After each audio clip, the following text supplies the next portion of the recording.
staf jajarannya yang kami hormati, akang-akang dan teteh-teteh pengurus asrama, dan tak lupa santriwan dan santriwati Pondok Pesantren Sukaila yang kami cintai dan kami banggakan. Di taksir waktu hayyabina an naftah hadzal barnamij bi qira'atil basmalah ma'an. For this year time, let us open this event with basmalah together. Untuk mengefisienkan waktu, marilah kita buka acara ini dengan ucapan basmalah bersama-sama. Bismillahirrahmanirrahim. Next, reading the Holy Quran. Let us read the Holy Quran Surah Al-Fatihah together. Al-Fatihah.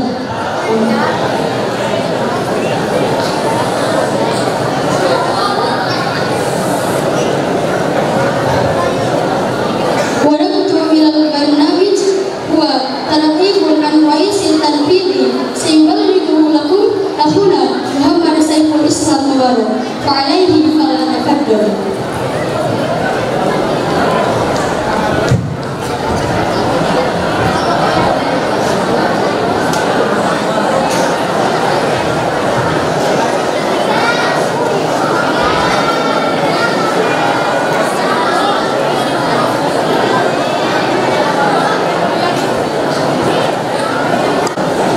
Bismillahirrahmanirrahim.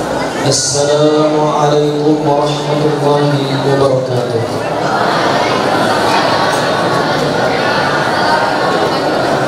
Syukran laka ya Allah, salatan wa salaman laka ya Rasulullah. Alhamdulillahi rabbil alamin, wa bihi nasta'in wa ala umuri dunya wad din. Wassalatu wassalamu ala asyrafil anbiya'i wal mursalin Sayyidina Muhammadin wa ala alihi wa sahbihi ajma'in. Amma ba'd. Faqala Allah Ta'ala fi kitabihil karim wa huwa asdaqul qailin. A'udzu billahi as-sami'il 'alim minasy syaithanir rajim. Bismillahirrahmanirrahim. وأنذر أشياءك الأقربين واخفض لهما جناحك لمن اتبعك من المؤمنين فإن عصوك فقل بريء مما تعملون. الآيات. صدق الله العظيم وصدق حبيب الكريم ونحن على ذلك من الشاهدين والشاكرين.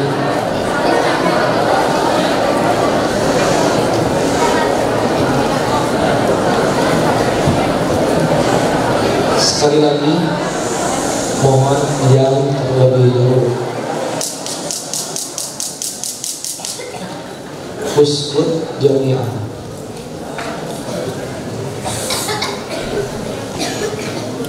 On this occasion, insyaAllah, I will give a speech.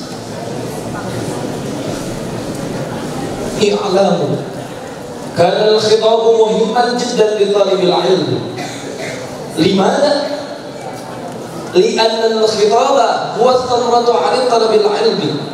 نعم. Ladies and gentlemen, people who do not practice their knowledge,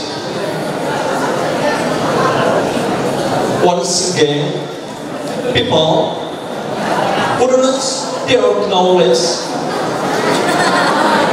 they are Christly Curtis, simple past tense and simple present tense.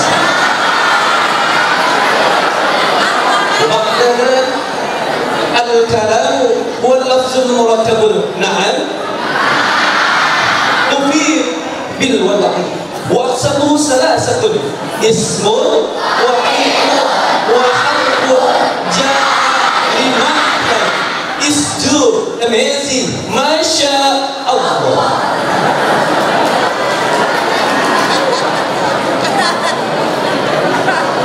Hadirin yang berbahagia, maqasid tujuan dari saya ke depan, yang pertama, ibu-ibu atas dari sana, atas dari sana, speak in the gedung. Tujuan dari pidato 3 bahasa ini yang pertama untuk menambah pengalaman. Kama qala di buku Sidur say experience is the best teacher. Once again, experience is the best teacher. Pengalaman adalah guru yang terbaik. Yang kedua, tujuan dari pidato 3 bahasa ini untuk menambah skill kita, untuk terus menambah ilmu Inggrisnya, Arabnya, dan Indonesianya. Terakhir dari saya, dengarkan apa yang nanti akan disampaikan oleh mubalik-mubalighah kita dengan khidmat. Fahimtum? Akhirul kalam. If you can dream it, you can do it. Wassalamualaikum warahmatullahi wabarakatuh.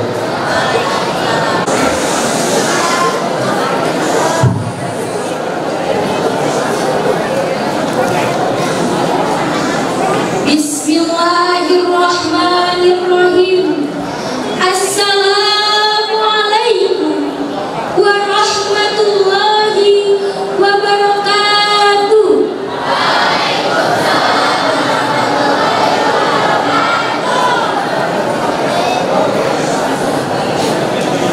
Alhamdulillahilladzi khalaqal insana syarifa. Asyhadu an la ilaha illallah ilahan wahidan wa asyhadu anna sayyidana Muhammadan abduhu wa rasuluhul mustafa.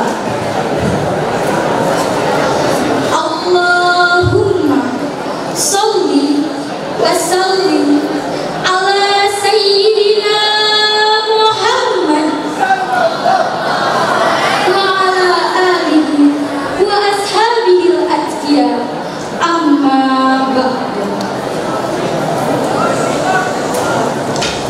First of all, let's pray and thank unto our God Allah subhanahu wa ta'ala, the Lord of this world, who has given us mercies and blessings that we cannot count, so we can attend and gather in this unforgettable place in good condition and happy situation.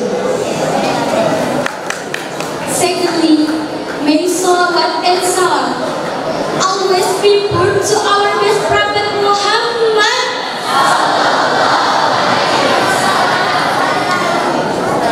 who has guided us to know and do the right thing to life in this world, namely Islam, the religion which guides mercy to all worlds.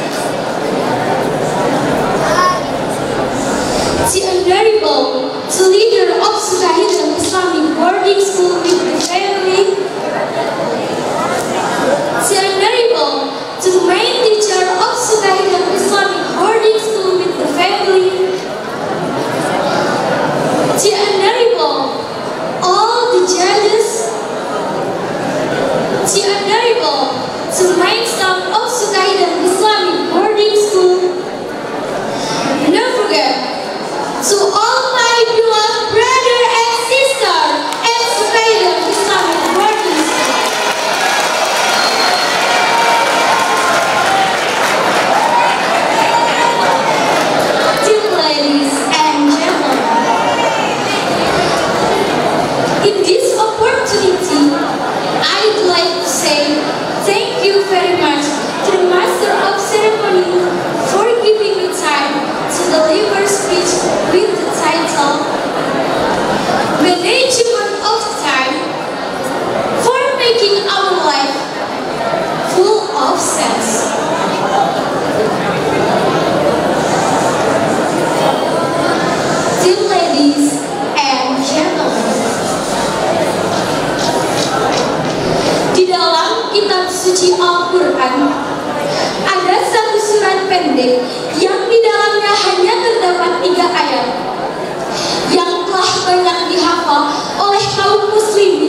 Allah berkata, seandainya semua manusia menghafalkan dan merenungkan ayat ini, maka semua itu cukup bagi mereka. Hal ini termaktub di dalam kacamata Islam Al-Quran surat Al-Asr ayat 1-3. A'udzubillahi minasyaitonirrajim. Bismillahirrahmanirrahim. Wal 'asr. Innal insana lafi khusrin illal ladzina amanu wa 'amilus solihati wa tawassaw bil haqqi wa tawassaw bis sabr. Yang artinya, demi masa sungguh manusia berada di dalam kerugian, kecuali orang-orang yang beriman dan beramal saleh, serta orang yang mengingatkan akan kebenaran dan kesabaran. Dewan juri yang saya hormati, hadirin yang berbahagia, Syekh Muhammad Abdul Wahab berdalih dengan surat ini dalam Al-Usul As-Salasah, menerangkan bahwa kewajiban seorang muslim yaitu ilmu, amal, dakwah, dan sabar.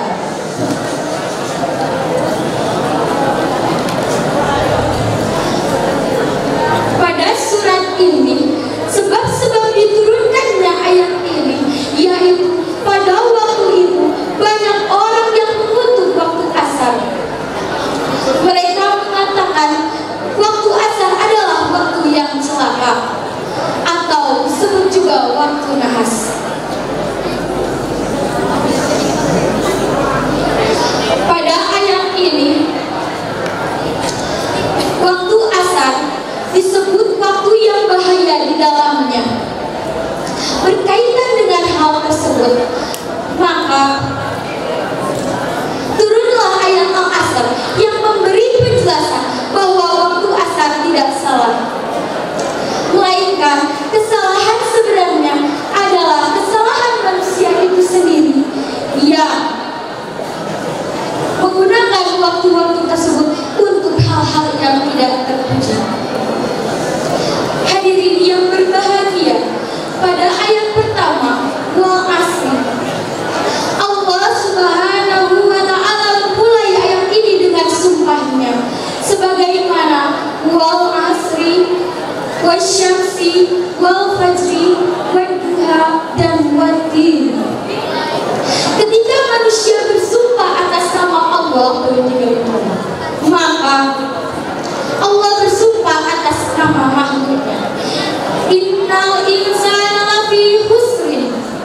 Pada ayat kedua menunjukkan bahwa manusia berada dalam kerugian, sehingga Allah Subhanahu wa ta'ala bersumpah dengan hal ini untuk meyakinkan manusia bahwa mereka berada dalam kerugian.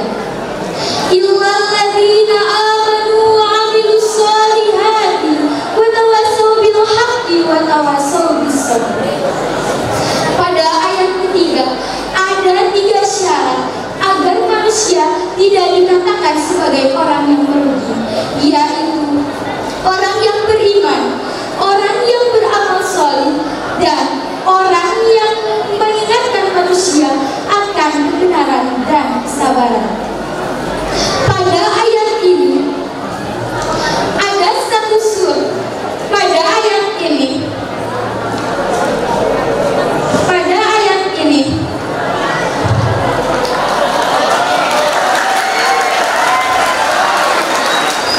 Dewan juri yang aktif dan bijaksana, hadirin yang berbahagia, di dalam tafsir Al-Muhtasar, markas tafsirnya di bawah pengawasan Syekh Dr. Sholih bin Abdullah, wal asri, Allah bersumpah dengan masa, yakni waktu.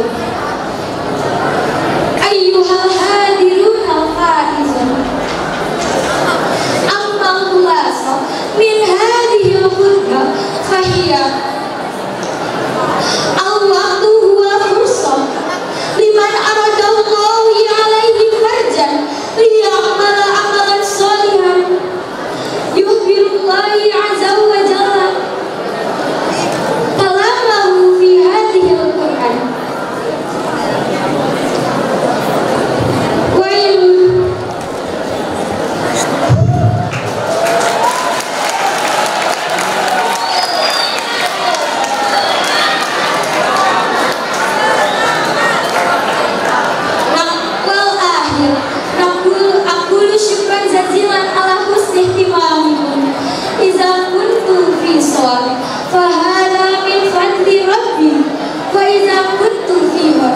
فهذا من خطأ النفس.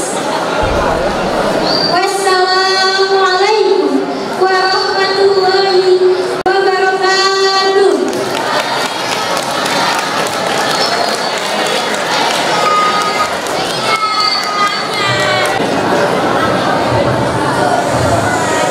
Bismillahirrahmanirrahim.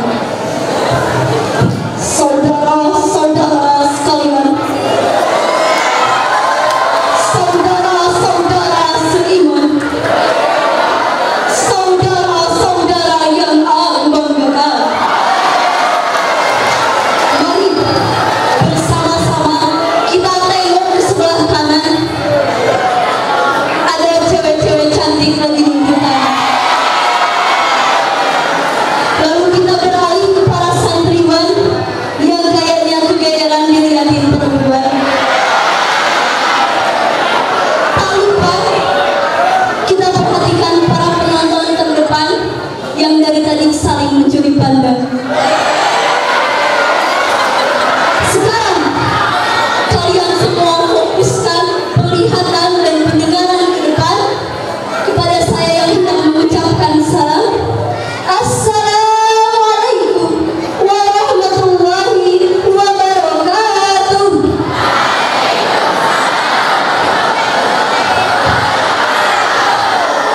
Bismillahirrahmanirrahim. Masyaallah, la yasukul khaira illallah. Masyaallah, la yasrifa su'a illallah. Masyaallah, wa ma bikum min ni'matin fa minallah. Masyaallah, la haula wa la quwwata illa billah. All the praises be to Allah, the God who unifies the Muslim through the one's belief. I bear witness that there is no God but Allah, no partner with Him, and I bear witness that Muhammad sallallahu alaihi wasallam is His messenger. May peace be upon to the chosen creator, namely our leader, Amma Ba'd.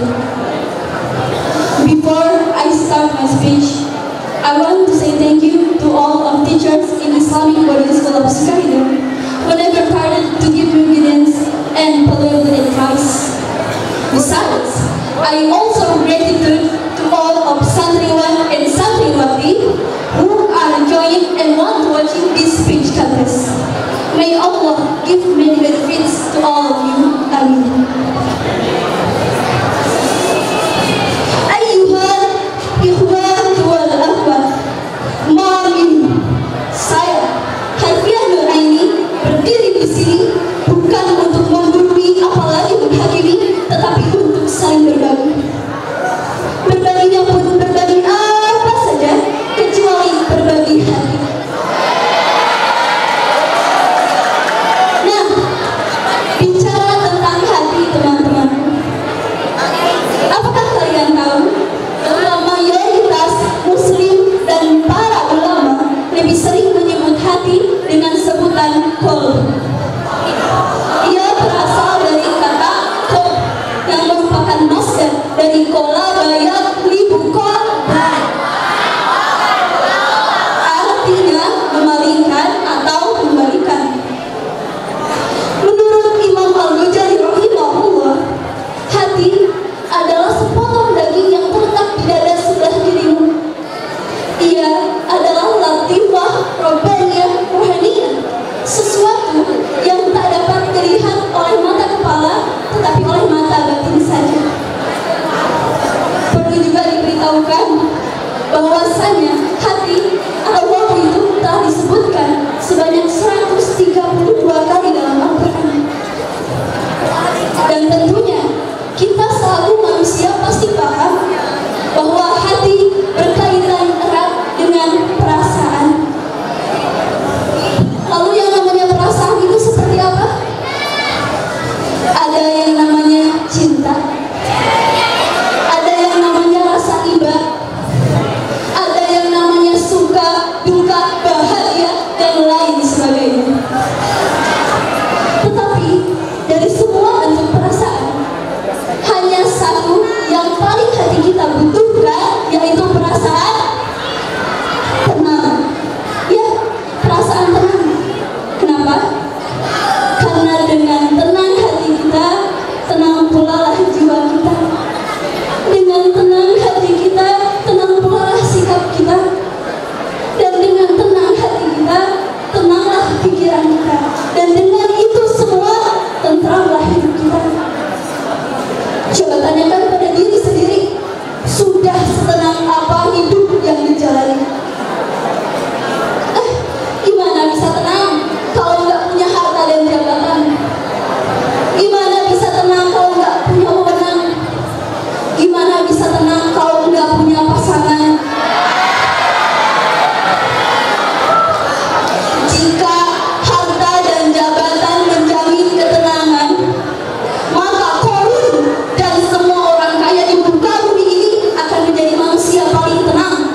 waktu 3 menit lagi. Sekali lagi saya tekankan bahwa hanya dengan mengingat Allah kita akan tenang. Tetapi seberapa sering hal yang mudah itu terlewatkan. Dalam Quran surat Az-Zumar ayat 22 dikatakan, "Falailul lil qasiyati qulubuhum min dzikrillah." Maka celakalah mereka yang hatinya membatu untuk mengingat Allah. Na'udzubillah. Tentunya kita tak mau menjadi golongan orang yang celaka. Maka mari kita senantiasa mengingatnya dalam setiap helaan nafas kita. Wahakadza ayyuhal ikhwatu wal akhwat, laqad intaha tadriku anni fi hadhihi al-lailah. Afwan ala kulli khata'in wa ila liqa'i fi fursatin ukhra insyaallah. Syukran ala husni ihtimamikum. Wassalamu alaikum warahmatullahi wabarakatuh.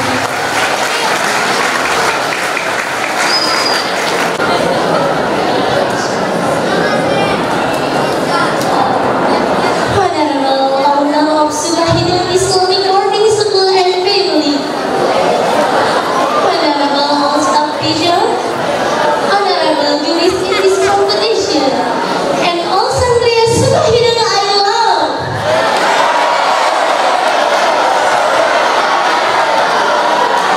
Assalamualaikum warahmatullahi wabarakatuh.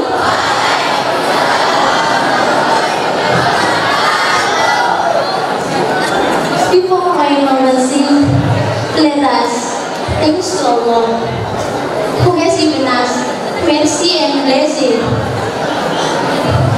Peace be upon our great prophet in this world, namely Muhammad sallallahu alaihi wasallam.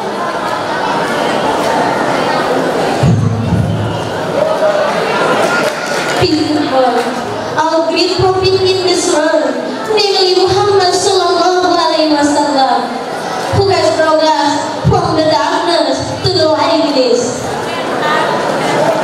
Standing here, I'd like to speak in front of you by the title Rija'Allah Fadzilas, which means menjemput maghfirah Allah. Sebagaimana dalam Al-Quran surah Ali Imran ayat 133. A'udzu billahi minasy syaithanir rajim. Bismillahirrahmanirrahim. Wasari'u ila maghfiratin min rabbikum wa jannatin 'arduha as-samawati wal ardh, 'arduha as-samawati wal ardh 'iddat lil muttaqin. Shadaqallahul 'azim. Ayyuhal mustami'un al-mahbubun. Dalam ayat ini Allah menjelaskan tentang jemputan pada ampunan Allah, di mana dalam ayat ini dikatakan wasari'u ila maghfirah, yang artinya wahai manusia, bersegeralah menuju ampunan Allah. Kita sebagai manusia pasti tidak luput dengan yang namanya hilaf dan lupa. Sebagaimana peribahasa mengatakan, al-insanu mahalul khata wan nisyan. Seringkali kita tidak menyadari bahwa yang sering kita lakukan adalah kesalahan. Seperti halnya melihat lawan jenis dengan penuh hasrat, membicarakan orang lain, dan masih banyak hal lainnya yang itu merupakan hal yang dimurkai oleh Allah, hal yang dilarang oleh Allah. Bahkan itu merupakan penghalang bagi kita dalam menuntut ilmu.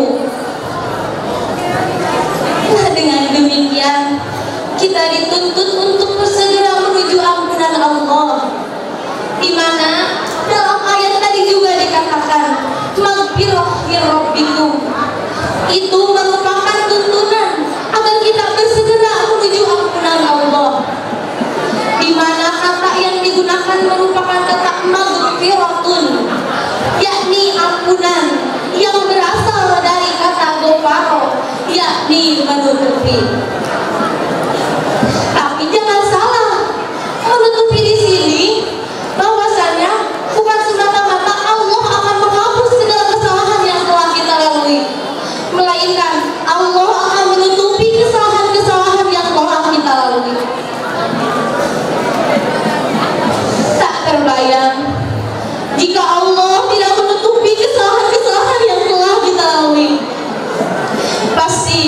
kita sudah dibenci, dicaci, dimaki, hingga kita tidak akan ada yang menemani. Dan selanjutnya, jangan sampai kita sekali-kali mengatakan, "Tar aja deh sholatnya, tar aja deh tobatnya, tar aja deh ngelakuin amal solehnya, tar aja deh kita masih sehat ini."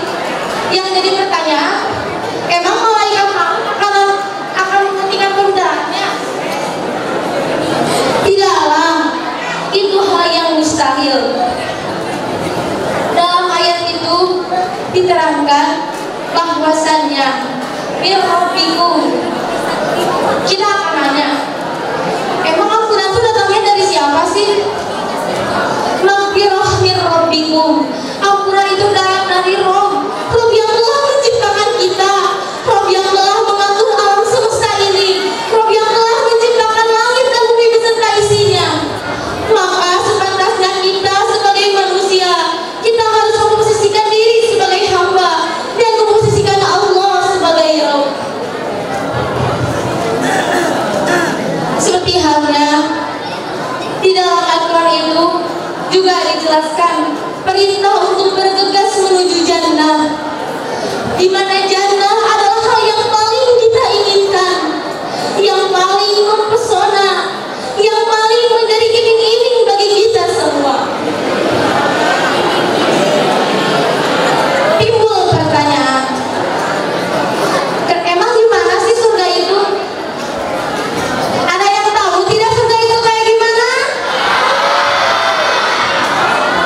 Surga itu arduhas samawati wal ardh, yang luasnya seluas langit dan bumi, di mana itu merupakan gambaran yang diberikan Allah terhadap surga.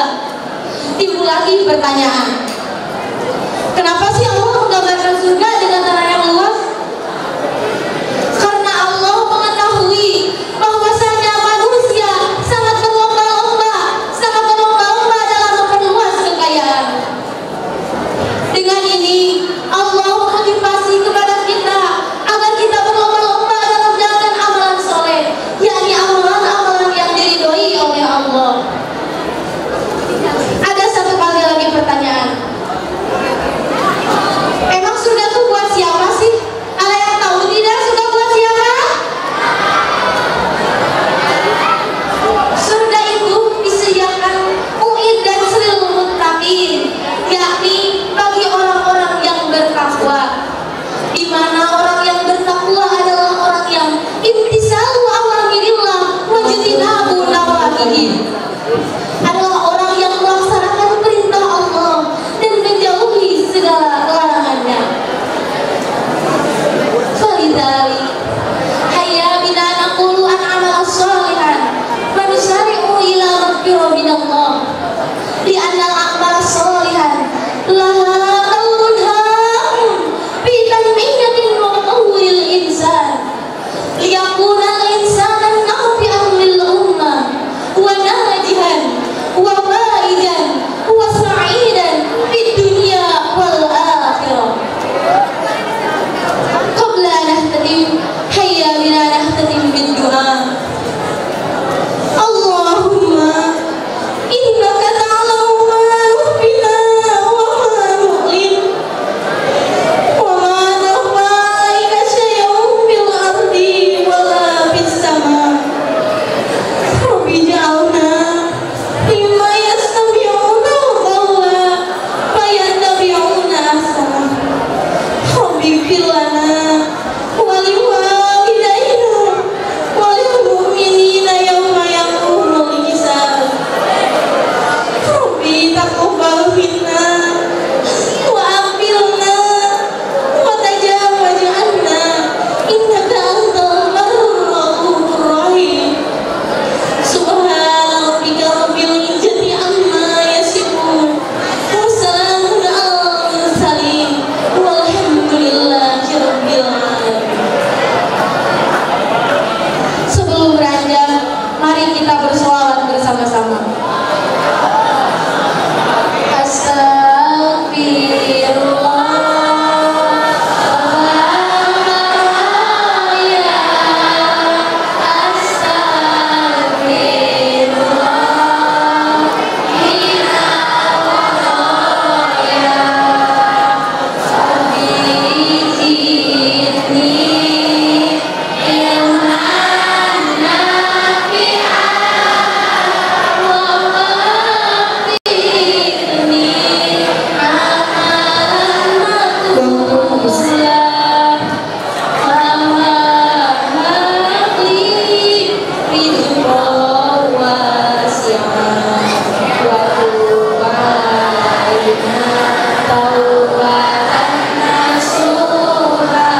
teacher, the Honorable Mr. Chairman, and all my beloved brother and sister.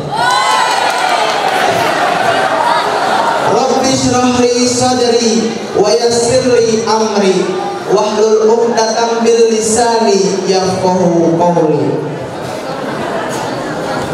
All praises be to Allah, Lord of God, King of the King, and Master of everything.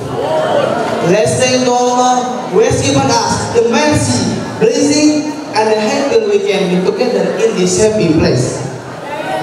Peace and greetings. May we always devote to our Prophet Muhammad that have led us from the darkness to the lightness. Well, my beloved brother and sister, I'm standing here in front of you all to speak by the title, The Importance of Education. Bagaimana hidup adalah tempat masalah. Bagaimana mungkin kita dapat menyelesaikan suatu masalah tanpa memiliki ilmu. Oleh karena itu, ketahui setiap masalah yang ada di dunia ini hendaknya kita selesaikan dengan ilmu, wawasan, dan pengalaman. Karena dengan ketiga hal itu kita akan meraih kearifan, keadilan, dan kebijaksanaan. Hadirin rahimakumullah, sebagaimana kita ketahui bersama bahwa Allah Subhanahu wa taala akan mengangkat derajat manusia berdasarkan iman dan ilmu, sebagaimana tercantum dalam surah Al-Mujadalah ayat 11. A'udzu billahi minasyaitonir rajim. Bismillahirrahmanirrahim. Yarfa'illahu alladhina amanu minkum walladhina utul ilma darajat. Wallahu bima ta'maluna khabir. Sadaqallahu al-ayat. Allah akan meninggikan orang-orang yang beriman di antaramu dan orang-orang yang diberi ilmu pengetahuan beberapa derajat. Ilmu adalah cahaya kehidupan yang diberikan Allah kepada manusia, di mana dengan ilmu seseorang akan memperoleh petunjuk untuk mengarungi kehidupan yang penuh dengan persoalan dan permasalahan. Sebagaimana pepatah mengatakan, dengan iman ilmu akan terarah, dengan ilmu hidup akan menjadi mudah, dan dengan seni hidup akan menjadi indah. Hadirin rahimakumullah, kita selaku sebagai seorang muslim, terlebih santri, menuntut ilmu itu adalah suatu kewajiban, sebagaimana dalam hadis Nabi yang diriwayatkan oleh Ibnu Abdul Bar. Talabul ilmi faridatun ala kulli muslimin wal muslimat. Mencari ilmu itu hukumnya wajib bagi setiap muslim laki-laki maupun muslim perempuan. Secara jelas dan tegas, hadis di atas menyebutkan bahwa menuntut ilmu itu diwajibkan bukan saja kepada laki-laki maupun perempuan. Tidak ada perbedaan antara laki-laki ataupun perempuan dalam menuntut ilmu. Semuanya wajib tanpa terkecuali. Hadirin rahimakumullah, oleh karena itu kita sebagai seorang muslim atau pencari ilmu harus mempunyai bekal-bekal yang cukup agar senantiasa sukses dalam menggapainya. Hal yang paling pertama harus dilakukan oleh pencari ilmu adalah niat yang sungguh-sungguh. Disebutkan dalam kitab Ta'lim Muta'alim oleh Syekh Az-Zarnuji tentang niat menuntut ilmu, khususnya ilmu agama. Kita harus hendaknya memerhatikan hal-hal berikut. Yang pertama, niat untuk mengharapkan ridho Allah Subhanahu wa taala untuk menggapai kebahagiaan di akhirat kelak nanti, untuk membasmi kebodohan bagi dirinya dan kebodohan bagi orang-orang di sekitarnya. Dengan hal ini, Syekh Al-Zarnuji menulis dalam kitabnya sebuah syair dari Ali bin Abi Thalib radhiyallahu anhu yang berbunyi, ala tanalul ilma illa bisittadin sa'un bikaan majmu'iha bibayanin daqain wa hirsin wa sibarin wa kulghatin wa irsyadi ustadin wa tuli zamanin. Ingatlah, engkau tidak akan mendapatkan ilmu kecuali dengan 6 perkara.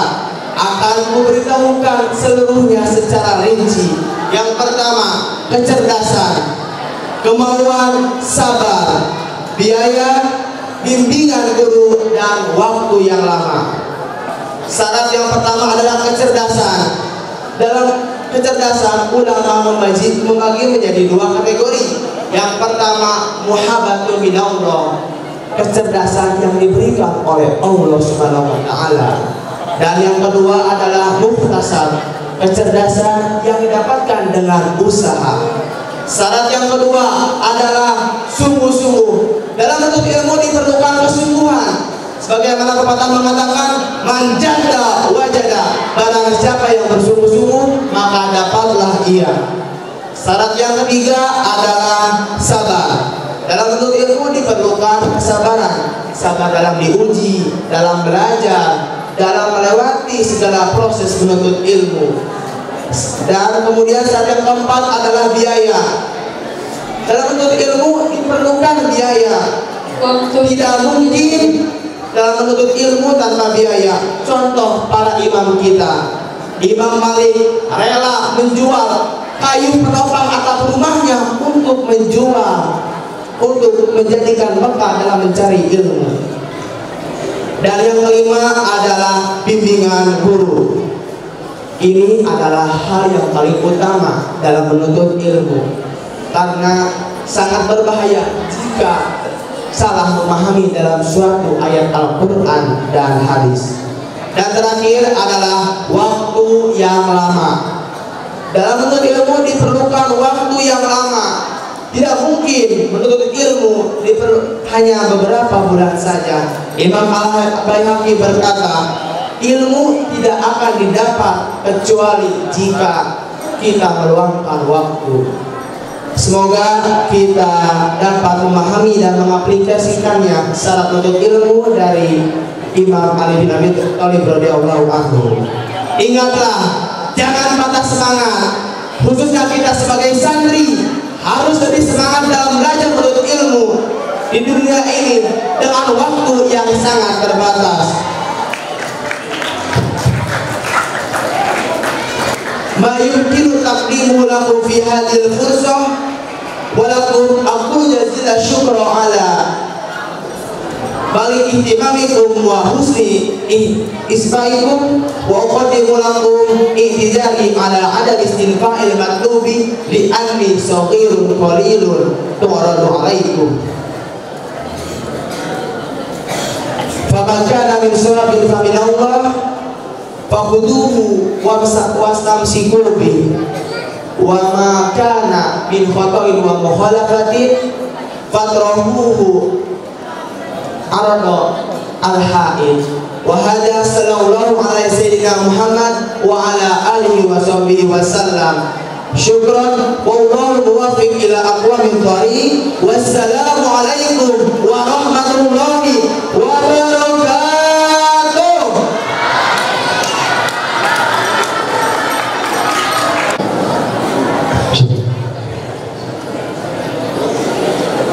Assalamualaikum warahmatullahi wabarakatuh.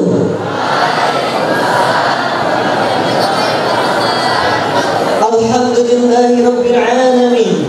Wassalatu wassalamu ala rasulillah Sayyidina Muhammadin wa ala alihi wa ashabihi ajma'in. Asyhadu an la ilaha illallah wa asyhadu anna Muhammadar Rasulullah, Rabbi shrah li sadri wa yassir li amri wahlul 'uqdatam min lisani yafqahu qawli ya Fattahul 'Alim. فقال الله تعالى في كتاب الكريم أعوذ بالله من الشيطان الرجيم بسم الله الرحمن الرحيم يا أيها الذين آمنوا استعينوا بالصبر والصلاة إن الله مع الصابرين. Feast of Allah, let us praise and thanks the praises of Allah Al-Majdi for the evil grace on the day of all of us can still gather in this place.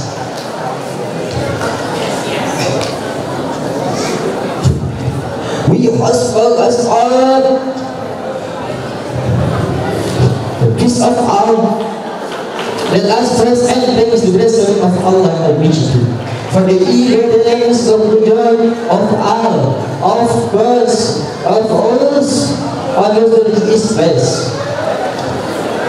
And not forgetting salawat and everything we follow are the prophet of Habibana wa Nabiyana wa Maulana Muhammadin sallallahu alaihi wasallam. Para hadirin yang saya hormati, saya ingin mengingatkan kepada diri saya sendiri dan untuk kalian semua bahwasannya yang namanya hidup itu adalah perjuangan. Life is fight. Yang namanya hidup itu adalah perjalanan. Life is journey. Maka yang namanya perjuangan, yang namanya perjalanan, maka tidak akan lepas daripada yang namanya cobaan. Maka ketika kita mendapatkan cobaan, yang harus kita lakukan adalah bersandar kepada Al-Quran. Dalam Al-Quran dikatakan surat Al-Baqarah ayat 153, ya ayyuhalladzina amanu ista'inu bis-sabri was-salat innallaha ma'as-sabirin. Wahai orang-orang yang beriman, meminta pertolongan kepada Allah dengan sabar dan salat. Sesungguhnya Allah Subhanahu wa taala bersama orang-orang yang sabar. Sabar bagi dua dalam kitab tafsir Jalalain dikatakan bahwa sabar di dalam ayat ini yaitu ala ta'ati wal bala, yaitu sabar ketika menjalani ibadah. Yang kedua adalah sabar ketika menghadapi cobaan. Yang pertama adalah sabar ketika ibadah. Ketika ibadah jangan sangka kita tidak ada cobaannya. Kita melaksanakan zakat, kita melaksanakan puasa, apapun itu ibadahnya pastilah ada cobaannya. Sebagai contoh, ketika kita sering melaksanakan puasa, Senin Kemisnya tidak terlewat, malah ada rasa malas. Nah itulah cobaan bagi kita. Sebagai dan kedua adalah sabar ketika dalam menghadapi masalah. Ketahuilah para hadirin semuanya bahwa Allah Subhanahu wa taala ketika memberikan cobaan itu bukan ingin menyiksa kita, bukan supaya kita untuk susah, bukan. Tapi Allah Subhanahu wa taala memberikan cobaan kita itu supaya derajat kita lebih tinggi. Anak SD kalau ingin ke MTS tingkatnya maka harus diuji dulu. Ketika MTS ketika SMP naik lagi ingin SMA maka ada ujiannya dulu. Begitupun juga dalam kehidupan kita. Kita dihadapi ujian cobaan, maka ketahuilah kita akan ditingkatkan derajat kita. Yang kedua, namun sebelumnya contoh dulu ketika sabar menghadapi cobaan. Contohnya, kita saat ini pulang, terutama kelas 3, kita akan pulang, kita akan lulus insya Allah. Nah contoh kita di rumah nih, untuk laki-laki kita di rumah, kita nongkrong bareng sama teman-teman, ngopi bareng kita, si ngopi. Nah ketika kita kumpul, ada cewek lewat, dilihat dari sisi kanan, wajahnya itu manis,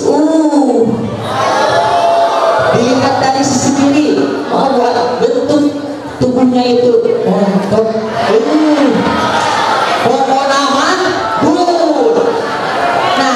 adalah cobaan bagi kita.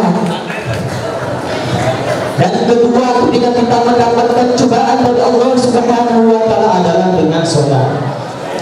Rasulullah Shallallahu Alaihi Wasallam ketika mendapatkan cobaan yang ia lakukan adalah sholat.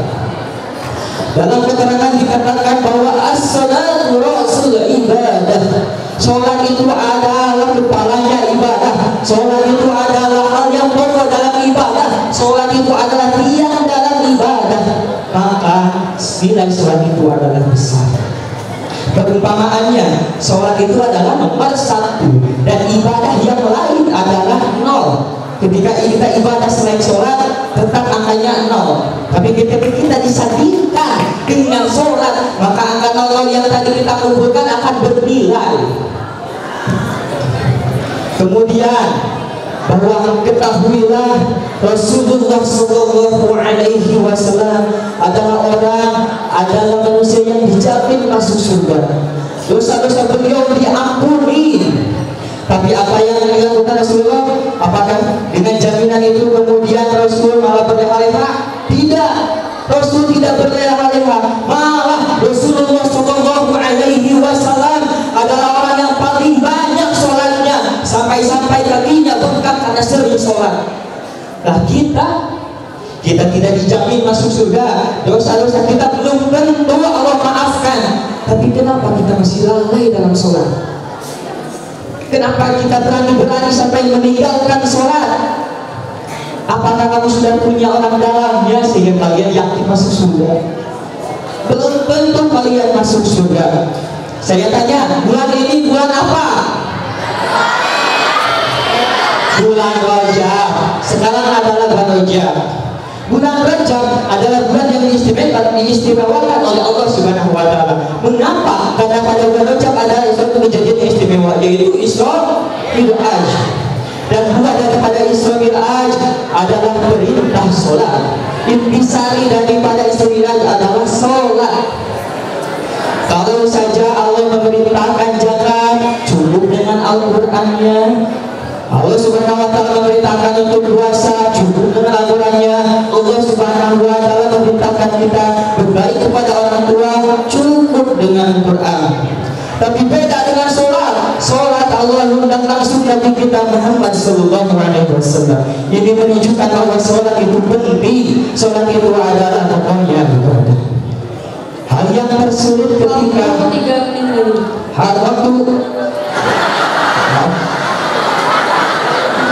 hal yang tersulit ketika ibadah adalah khusyuk. Jangankan kita orang awam nih, di sini kita orang awam. Ulama di sana, ulama dulu yang keilmuannya tinggi, mereka sangat susah dalam khusyukan. Maka kita bisa lihat, ternyata kita bisa melihat orang yang khusyuk dalam sholatnya, yaitu dengan kesiapan mereka. Kita lihat kesiapan mereka ketika sholat, mereka menyiapkan segalanya. Coba ini contoh ketika ada dikumandangkan Allahu Akbar, Allahu Akbar, maka hati mereka bergetar sehingga berangkat menuju masjid. Bahkan sebelum adzan pun mereka sudah standby di masjid. Jangan jauh-jauh lah. Supaya ini alhamdulillah pengurus kita baik kepada kita. Teringat kata desa, pola desa. Sebelum ada dikembangkan seluruh santri supaya masuki tempat berjamaahnya masing-masing. Itu bukti kasihan pesantren kepada kita. Laki-laki di Masjid Jami ketika menunggu adzan sering bersolawat. Kita solawatan siap? Ya Rasulullah, salamun alaik, ya Rafi'a sani wa udaji, al-fatayaji, radal alamin, ya ulayla judi wal karami, Allahumma salli wa sallim wa barik alaihi. Ayyuhal hadirun, al-khulasu min kalami, al-khulasu min kalami, aj'al sabru waslati wasilah hatta aqrabu ila Allah ta'ala li'annahuma wasabru wassalat hudan alladhi ya'tiya bil Qur'an wa yajibu alaina ma'nu wa na'maluhu wa yajibu alaina lam yazal yatawakkal ila Allah ta'ala wallahu aziz wallahu hakim. Kafaitu bihadzal kalam la'alla Allah ja'ala fi qulubina hidayatan wa rahmatan wa billahi taufiq wal hidayah. Wassalamu alaikum warahmatullahi wabarakatuh.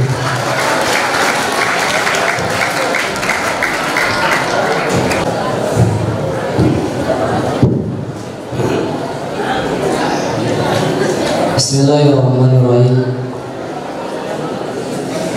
Assalamualaikum warahmatullahi wabarakatuh.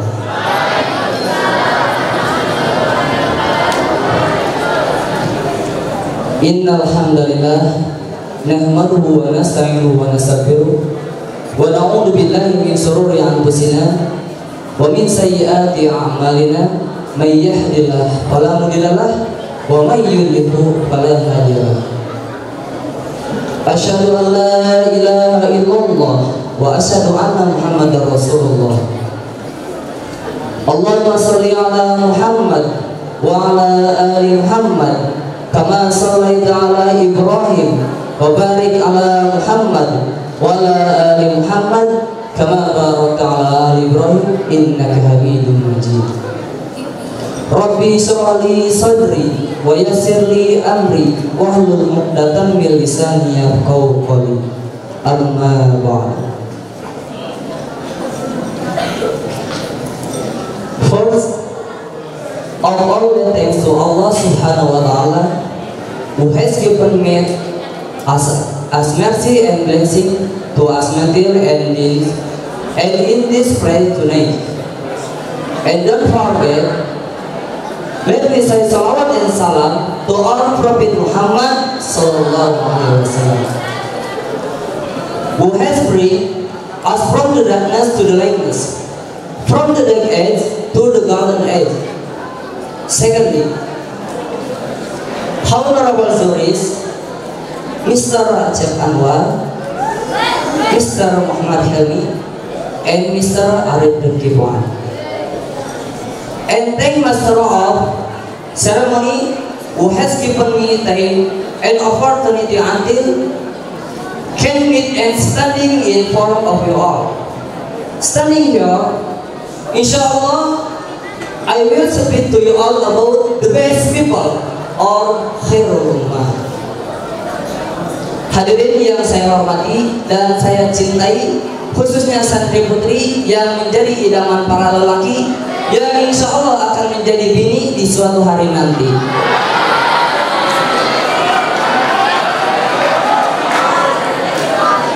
Manusia diciptakan oleh Allah Subhanahu wa Ta'ala sedemikian indah menawan rupanya, segelintar dan sebintang bintang yang ada di langit di gelap malam.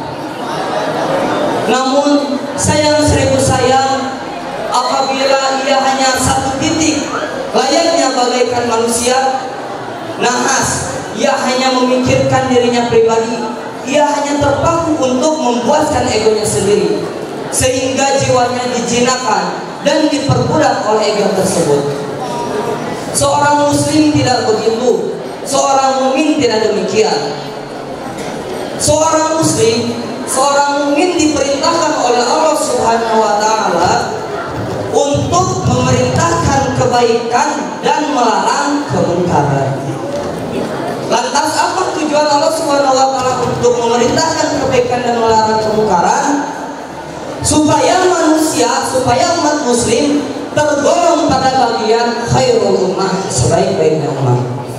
Sebagaimana yang tertera dalam surat Ali Imran ayat 110. A'udzu billahi minasyaitonir rajim. Bismillahirrahmanirrahim. Kuntum khairu ummat ukhrijat linnas ta'muruna bil ma'ruf wa tanhauna 'anil munkar wa tu'minuna billah. Al-ayat 1. Islam adalah umat yang terbaik yang dilahirkan untuk manusia, karena kamu memerintahkan kebaikan dan melarang keburukan atau melarang kemungkaran, dan kamu beriman kepada Allah Subhanahu wa taala. Ayat di atas menjelaskan bahwa kita umat Nabi Muhammad SAW adalah umat yang terbaik dari umat yang lain yang diutus di muka bumi ini. Akan tetapi untuk mencapai predikat tersebut ada syarat-syarat yang harus kita lalui, ada syarat-syarat yang harus kita tempuh. Apa syarat-syaratnya? Yang pertama, ta'muruna bil ma'ruf, memerintahkan kepada kebaikan. Sebelumnya saya mau bertanya kepada kalian, ada yang tahu pengertian ma'ruf? Santri putri ada yang tahu? Santri putra ada yang tahu? Al-ma'rufu huwa mastahsanatul qurbu wa lam yunkirhu syar'u. Sesuatu yang dianggap baik oleh adat dan tidak bertentangan dengan syariat Islam. Apa maksudnya? Jadi segala perbuatan, segala ucapan yang ada di lingkungan kita, kalau dianggap baik oleh adat kebiasaan kita, kemudian tidak bertentangan dengan syariat Islam, maka itu termasuk ma'ruf. Contohnya apa? Kaum wanita diperintahkan oleh Allah Subhanahu wa taala dan disyariatkan dalam agama Islam supaya menutup aurat. Menutup aurat dianggap baik oleh adat, betul tidak? Dan tidak bertentangan dengan syariat, betul tidak? Maka itulah yang dinamakan ma'ruf. Yang kedua, wa tanhauna 'anil munkar, melarang kepada kemungkaran. Saya bertanya kembali, boleh? Apa pengertian munkar? Al-munkaru ma yunkiru syar'u wa inistahsanatul urbu. Sesuatu yang bertentangan dengan syariat Islam walaupun dianggap baik dengan adat kebiasaan. Apa maksudnya? Segala bentuk, segala ucapan, segala perbuatan yang bertentangan dengan syariat Islam walaupun dianggap baik dengan kebiasaan kita dalam lingkungan kita, maka itu termasuk munkar. Contohnya, meminum khamar di daerah Amerika Serikat. Meminum khamar itu sesuatu yang bertentangan dengan syariat Islam, tetapi oleh masyarakat Amerika tersebut dianggap biasa, dianggap sesuatu yang biasa di dalam kehidupan adat tersebut. Jadi yang dianggap baik oleh adatnya tetapi bertentangan dengan syariat Islam, itulah yang dinamakan kemungkaran. Itu baru poin. Yang ketiga, wa tu'minuna billah, beriman kepada Allah. Dua poin tadi, ta'muruna bil ma'ruf wa tanhauna 'anil munkar, tidak akan bisa diraih, tidak akan bisa dicapai oleh kita apabila tanpa dilandasi dengan keimanan kepada Allah Subhanahu wa taala. Waktu 3 menit lagi. Dengan meyakini bahwa amal ma'ruf nahi munkar diperintahkan oleh Allah Subhanahu wa taala kepada umat manusia dengan tujuan supaya kita termasuk umat yang terbaik. Lantas bagaimana caranya untuk memulai amal ma'ruf nahi munkar? Untuk memulai amal ma'ruf nahi munkar, kita awali dengan diri kita sendiri. Nah, rasanya sungguh berat apabila memerintahkan kebaikan, melarang kemungkaran tanpa diawali dengan diri kita sendiri. Lisanul hal afsahu min lisanil maqal. Kemudian dikarenakan kita memerintahkan kebaikan, maka caranya pun juga harus dengan baik, harus dengan bil hikmah wa mau'izatil hasanah. Kemudian ayat tadi ta'muruna bil ma'ruf itu merupakan kategori fasal dengan ragam sibuk kamalil ittisal. Jumlah ta'muruna bil ma'ruf merupakan jawaban dari jumlah sebelumnya yang diperkirakan ada pertanyaan. Pertanyaannya apa? Kenapa umat dilahirkan sebagai fi'lullah, dijawab ta'muruna bil ma'ruf wa tanhauna 'anil munkar. Itu melarang, memerintahkan kebaikan dan melarang kemungkaran. Lantas bagaimana caranya kita memerintahkan kebaikan dan melarang kemungkaran? Dalam sebuah hadis, man ra'a minkum munkaran falyughayyir bi yadihi, fa in lam yastati' fa bi lisanihi, fa in lam yastati' fa bi qalbihi. Jika melihat kemungkaran maka cegah dengan tangan. Tangan itu bisa diartikan dengan jasad kita semua. Jika tidak mampu dengan lisan. Ini lisan bisa diartikan bisa dengan tulisan, bisa dengan lisan tersendiri, dicegahnya dengan orang lain. Yang ketiga dengan hati. Itu juga dengan hati hanya selemah-lemahnya iman pada diri kita. Kemudian apa konsekuensi jika umat manusia, jika kaum muslimin tidak memerintahkan kebaikan dan tidak melarang kemungkaran? Cukup hanya sebuah hadis, walladzi nafsi biyadihi la ta'muruna bil ma'ruf wa la tanhauna 'anil munkar aw la yusikan Allah an yab'atsa 'alaikum iqaban minhu summa tad'u fala yustajaba lakum. Demi zat yang jiwaku berada pada tangannya, hendaknya kamu melakukan amal ma'ruf nahi munkar, dan jika tidak Allah akan memutus kepada kalian Allah akan memutus kepada kalian siksaan, sehingga jika kamu berdoa maka kamu tidak akan dijabah doa tersebut. Ini mengingatkan kepada kita bahwa amal ma'ruf nahi munkar begitu penting, begitu sangat penting bagi diri kita, sehingga dinas dalam hadis tersebut jika tidak melakukan amal ma'ruf nahi munkar kita akan mendapatkan siksaan dan tidak akan diijabah segala doa yang kita panjatkan. Falidzalika al-ayah tausuna ila anfusina ila min annakuma bil amri bil ma'ruf wa nahyi 'anil munkar. La budda lana an nastati'a ila fi'li dzalik haitsu ma kunna aw kaifa ma kunna bi aydina aw bi alsinatina aw bi qulubina li'annahu muhtajun la siyama bi 'asrina al-hadir qad asabana alladhi qad hadatsa lil inkisar ukhuwatina wa ittihadina. Qabla hitami hadhihi khutbah tad'ullaha azza wa jalla. Bismillahirrahmanirrahim. Allahumma ja'alna sa'adatal izzah wa taufiq wastaghfirullah li wa lakum wa li jami'il muslimina wal muslimat wal mu'minina wal mu'minat wallahu waliyat taufiq wallahu waliyat hidayah wa taufiq. Rabbana dhallalna anfusana wa illam taghfir lana wa tarhamna lanakunanna minal khasirin. Rabbana atina fid dunya hasanah wa fil akhirati hasanah wa qina adzabannar. Rubbama ya'tikum bi hadil qusam min kalam wa idza wajadtum minni khataya utlubul aqwa minkum wa ila liqafi wa tin ukhra. Syukran jazilan ala husni ihtimamikum. Wallahu muwaffiq ila aqwamit thariq. Wassalamu alaikum warahmatullahi wabarakatuh.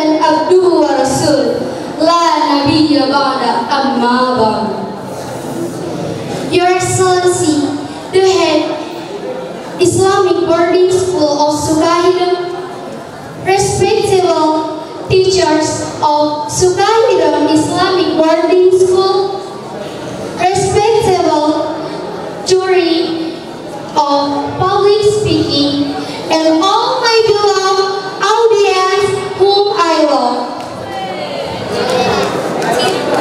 First, let's pray and thanks to our God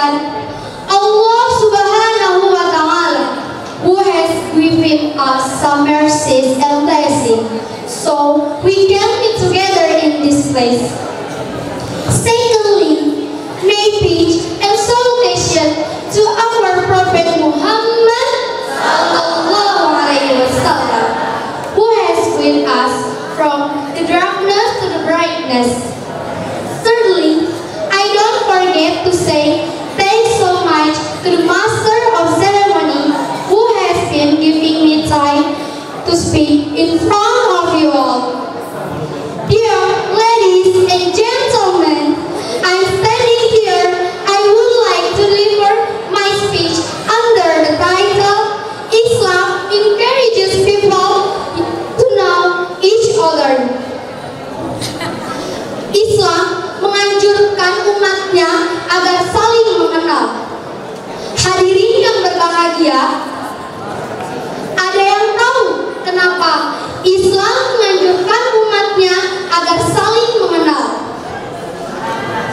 Karena tatkala antar suku, antar bangsa, bahkan antar negara tidak saling mengenal, maka akan timbul rasa saling mencurigai antara satu dengan yang lainnya.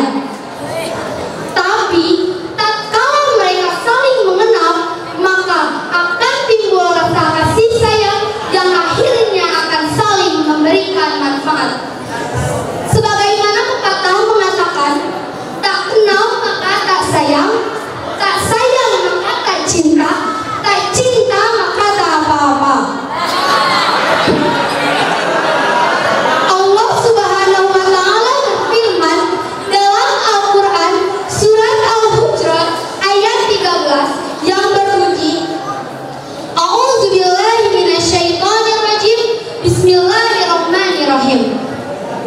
Ya ayuhan nasu, inna khalaqnakum min dzakarin wa unsa wa ja'alnakum syu'uban wa qabaila lita'arafu. Inna akramakum indallahi atqakum. Shadaqallahul azim.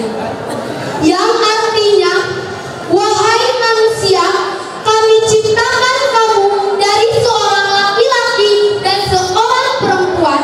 Kemudian kami jadikan kalian berbangsa-bangsa dan bersuku-suku agar kalian saling mengenal. Kemudian sesungguhnya orang yang paling mulia di sisi Allah ialah orang yang paling takwa di antara kamu. Sesungguhnya Allah Maha mengenal, Maha mengetahui, Maha mengenal. Hadirin wal hadirat, para ahli tafsir menyatakan bahwa ayat tersebut adalah melarang kita untuk saling berbangga diri dengan menggunakan nasab. Maka maksud dari ayat min dzakarin wa unsa adalah Adam dan Hawa. Maknanya adalah seluruh manusia diciptakan dari seorang ayah dan seorang ibu yang sama tanpa ada perbedaan antara kulit putih dan kulit hitam, antara orang Arab dan non-Arab. Kemudian kami jadikan kalian berbangsa-bangsa dan bersuku-suku, bukan untuk saling memuliakan diri kepada yang lainnya. Ladies and gentlemen, dalam ayat tersebut juga menjelaskan bahwa dengan bermacam-macam suku, bangsa, ras, dan agama, ada satu persamaan di mata Allah Subhanahu wa Ta'ala, yakni ketakwaan. Allah Subhanahu wa Ta'ala tidak menilai seseorang dari segi apapun, melainkan dari ketakwaan yang dimilikinya. Sebagaimana dalam hadis disebutkan bahwa innallaha la yanzuru ila ajsamikum wa illa abswarikum walakin yanzuru ila qulubikum wa amalikum. Perbedaan yang dimiliki seseorang bukan serta-merta menjadikannya mulia di sisi Allah. Kulit putih belum tentu lebih mulia dibanding kulit hitam. Orang kaya belum tentu lebih mulia dibanding orang miskin. Bahkan